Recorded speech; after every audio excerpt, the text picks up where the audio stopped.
Welcome to the Game of Life podcast, where we bring you inspiring softball stories, insightful tips from coaches and players, and explore how the game transcends its boundaries to become a metaphor for life.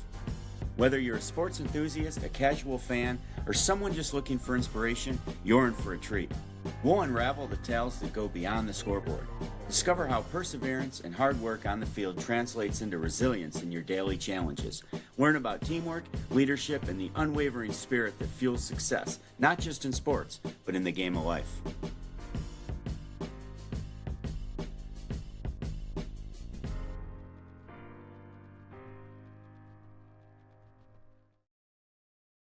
Okay, we're back. It's been a while. Hi, Alli.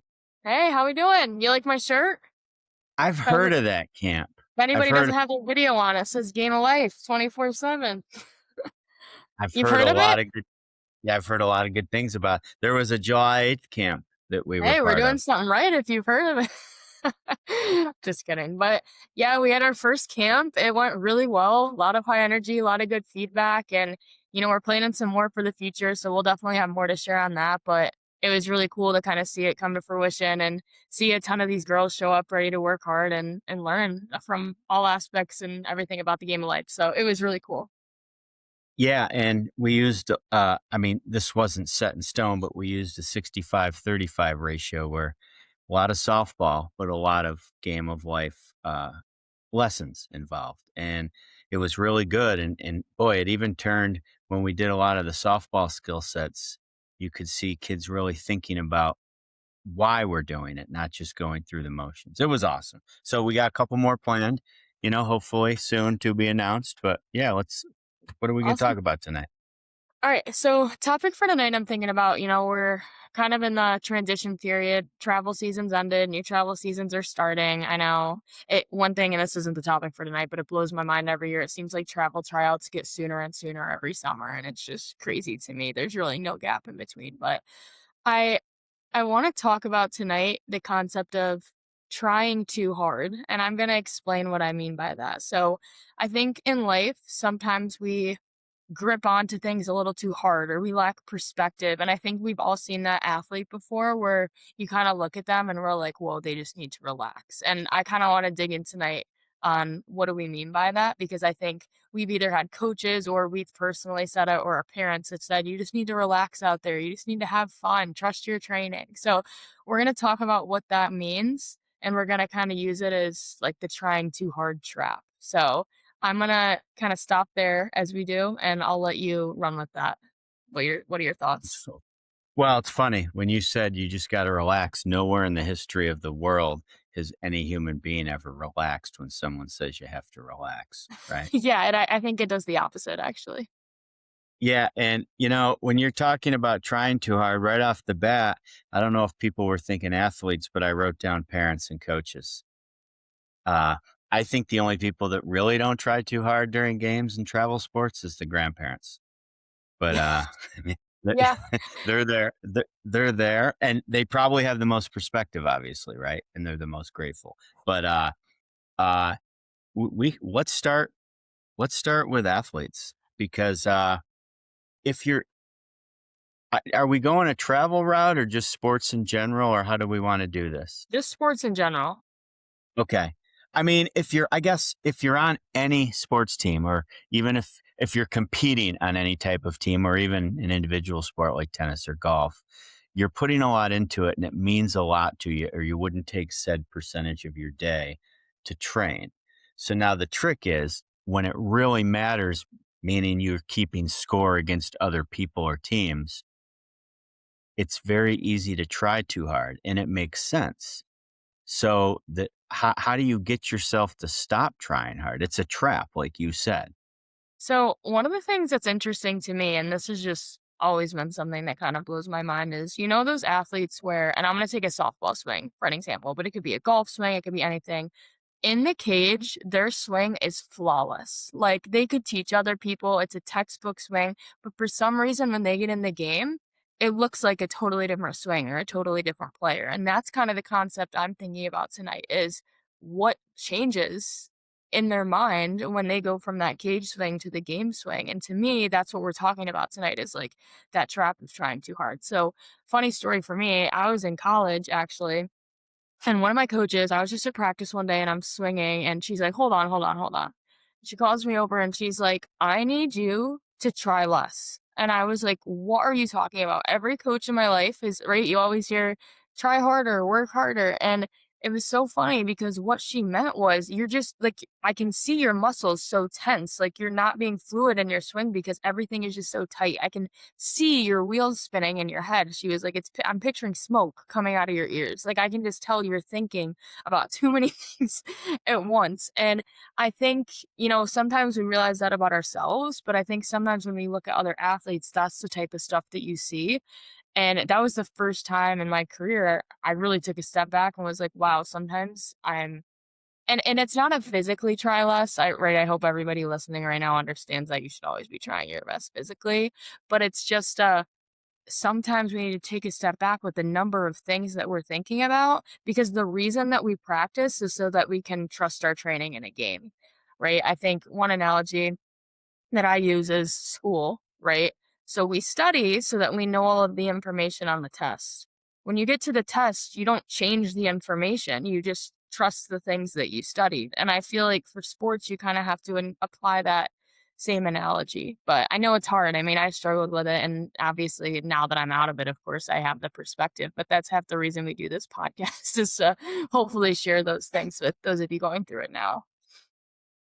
Yeah, no, I really like that. I like the word. I mean, you hear trust the process, but that's really what athletes have to do. And it doesn't mean you're going to succeed, but you have to understand trust is the major word when you're trying to let it go. Let's switch quick to parents. How what do they have to do to let it go? And listen, there's I don't mean parents that are yelling at their son or daughter all the time. I mean daughter in softball. What what about if they're trying to give too much advice, or if they're always trying to be there, or they're behind the fence every pitch telling them to adjust? Like, what can parents do to let it go? You Yeah, I'm you really use the glad. word trust for you use the word trust for athletes. I have a word for parents, but I want you to talk first before I'd I was see if gonna you say bring it up. I'm really glad that some parents stand right behind the home plate because I think some of their kids would forget they're there, you know? Just kidding. Yeah, I think the one thing I see is, parents and perspective is kind of the word that comes to mind for me because I think you see these parents, right? They got high school practice from 3:30 to 5:30. Then they're going to a private lesson and then they're going to practice and then it's 9:30 p.m. and their kids are just starting their homework and then the kid goes to bed at 11:30. And I think that's the same kid that gets burnt out, that questions whether they love it anymore or whether they wanna do this. So, I think it's just when you say, "Well, we need to take a step back," I think that's from the parent perspective of, um, like, is this getting us better, everything that we're doing? Is there any diminishing returns, right? That's my econ major coming back to me now, but that concept of sometimes doing more actually has a detrimental effect on the thing you're trying to get better at. So, I think just perspective on is everything that your kid is participating in making them better somehow in the goal they want to achieve? And I'm not notice how I didn't say, is it easy? Is there no adversity in it? But is it having a benefit to the goal that they want to achieve? Right, perspective's the exact word I was thinking of. No, I mean it really is like you have to even think back to when you were growing up as a parent. I mean, you can't do that. Uh, Yeah. you I'm you like, "Okay, what did I you have miss here?" Yeah. you have to let it go and use your perspective that like, what's the worst that happens if my young athlete doesn't want to play the sport anymore? It's not the sport. It's take these life lessons and let's pursue something else they're interested in. And like, you have to be prepared for that. And if you're prepared for that, I think the athlete's more likely to keep playing. Yeah. I agree, and I mean, like you said, I am not a parent, and I can only imagine how hard it is to watch your child struggle through something, but I think that's one of the biggest gifts you can give to your child. At least I'm grateful for it in you letting us go through adversity, letting us walk through it, because I see so many parents now trying to protect their kids from anything hard in their life, and I think it's just a disservice to allowing them to become the person that they're meant to become and allowing them to build a lot of these life skills that only adversity can teach. It's awesome. So we have trust for athletes, perspective for parents. Now let's talk coaches. What comes to mind? Coaches. I think micromanaging maybe is one thing that comes to mind for me. At some point, you have to remember that this is a sport. Girls signed up for your team because they want to have fun, and it's something that should be a supplement to their life. And I'm not saying that means it needs to be sunshine and rainbows and bring them joy every day, but you should be someone who's constantly lifting people up. So I think it's one thing to be hard on your athletes. My coaches were hard on me, and it got me to where I was. But I always knew that behind any criticism or any toughness that they gave me, it was because they wanted me to be the best version of myself, and it was because they had love for me to get to me to where I wanted to be. So I think as a coach, you kind of have to remember your purpose in a way. So purpose is kind of the word for me. I know I said micromanaging, but I think purpose comes with that of what are you trying to do in these athletes' lives? I like that. My word was control, Mhm.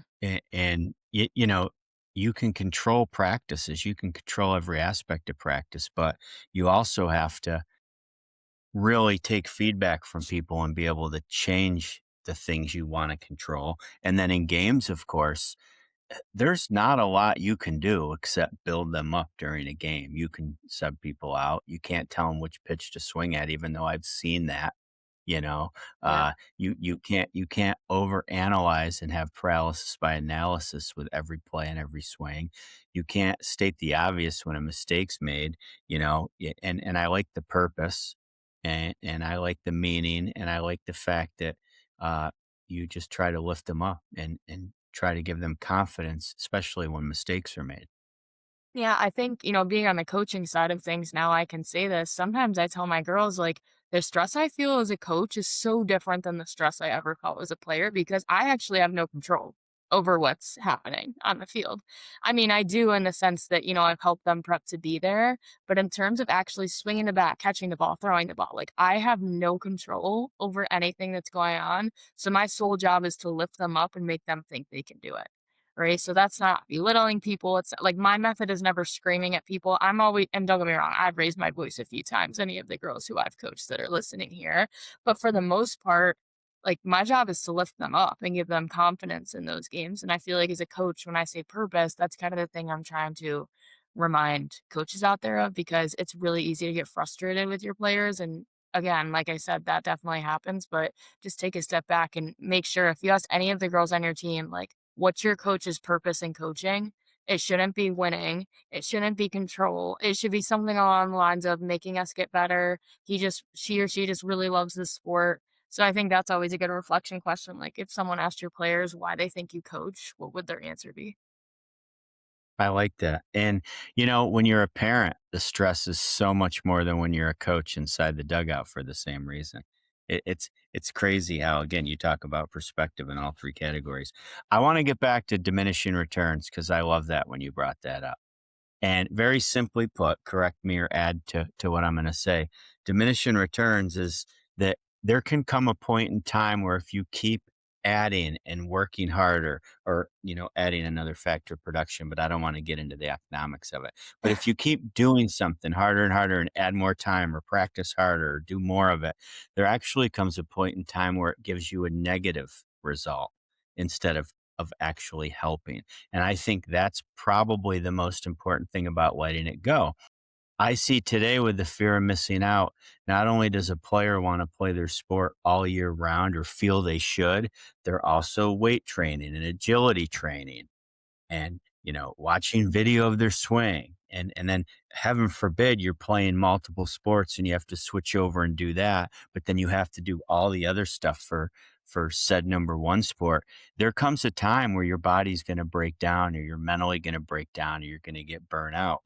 And I think the same thing can be true with parents, being overzealous, and coaches even practicing too much. Thoughts? Yeah. I mean, one thing I've learned in my 25 years of life so far is it's really hard to get perspective on a situation you never take a step back from. And that can be sports, it can be relationships, it can be your job, it can be life, it can be anything. But I think when we aren't able to have a bird's eye view of something to see the whole thing big picture, sometimes it's really hard to make a decision or see what's actually on the pro side of your list or the con side of your list because you're just so deep into it. I think we've all had situations maybe where we see a friend in something and we're like, how can they not see that this is not helpful to them? But they're just so deep in it that they aren't able to take a step back and have a perspective.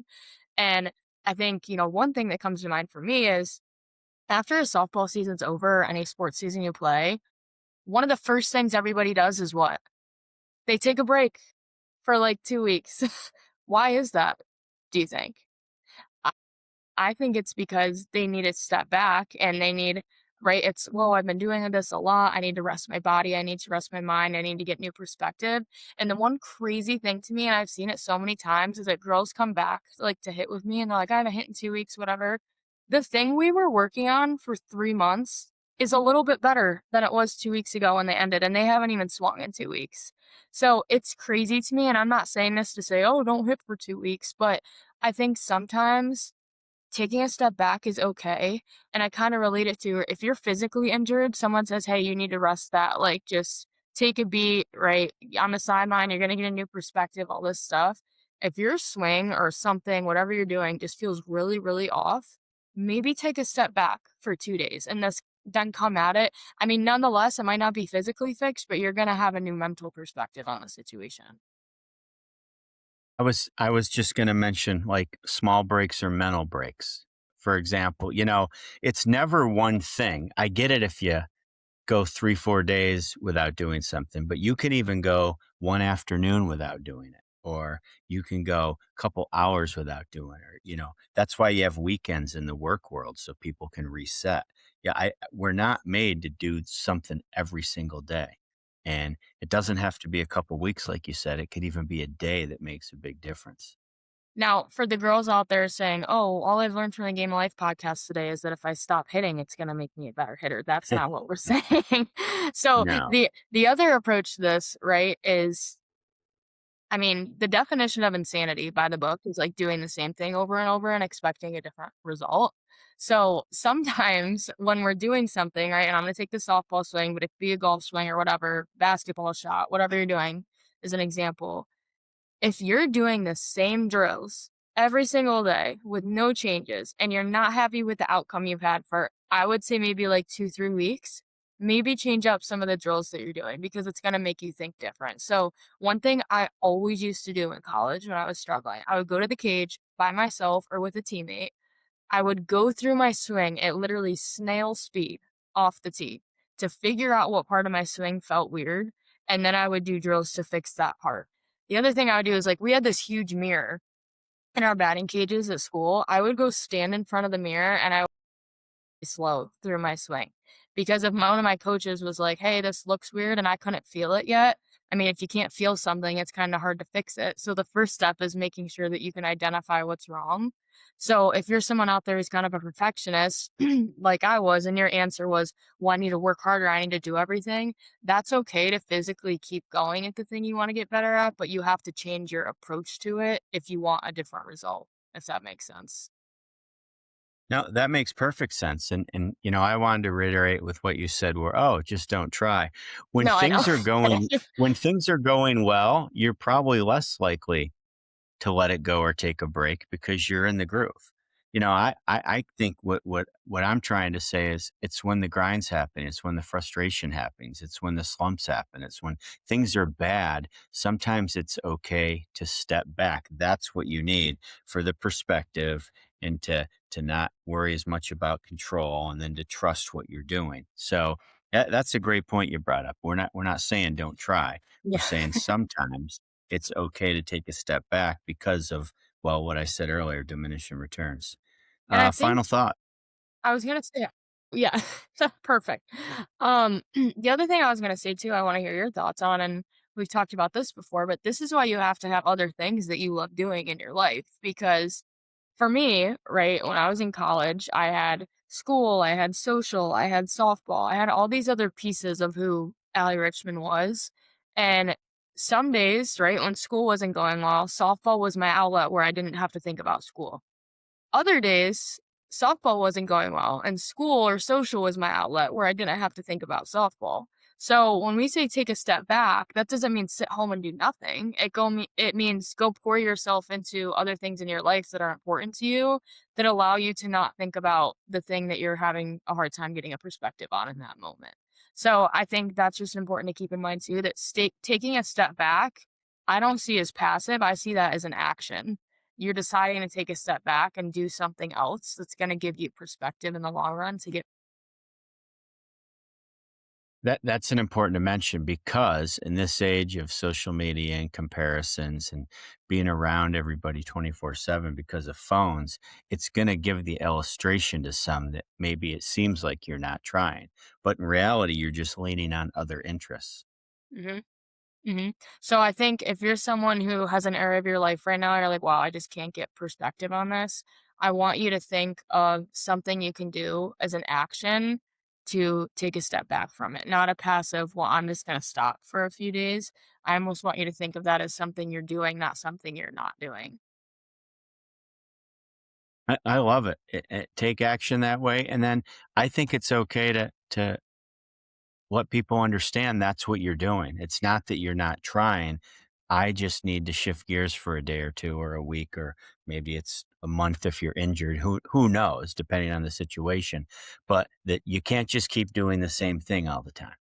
Now, the last thing I'll say on this is there's some travel teams out there, right, who think, or maybe you're in high school season and you have practice every day of the week. You're like, but Allie, Paul, like, how do I take a step back if I have practice every week?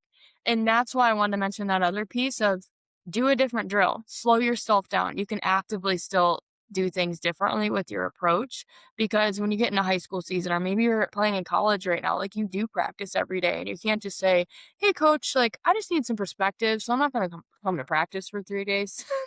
If some of you aren't in college yet, that's not really how it works. But you can do things like go stand in front of that mirror or go through your swing really slow or ask a coach for help saying, hey, this just isn't clicking with me right now, can you offer me some perspective to do something different? So there are ways where you can still get that without taking like a physical step back. Yeah, and if you're stuck, I mean, not stuck, but if you're going to practice every day because it's not going to go over well with your teammates or your coach to just say you need a break, you could get out of practice and go home. And after your homework or studies, depending, or if it's travel ball, there wouldn't be homework. Why don't you put the phone down and go for a 2 mile walk and just be grateful for the surroundings and nature? Like there's different ways to unplug to help relieve what you're going through. So I like this tonight. Final Yeah. thoughts for real this time? No, I think we said final thoughts like 3 times, and you and I could just keep talking, so let's Yeah. spare everybody and end it there, but Awesome. All right, Allie. We'll talk awesome. soon. Alright, bye. Bye.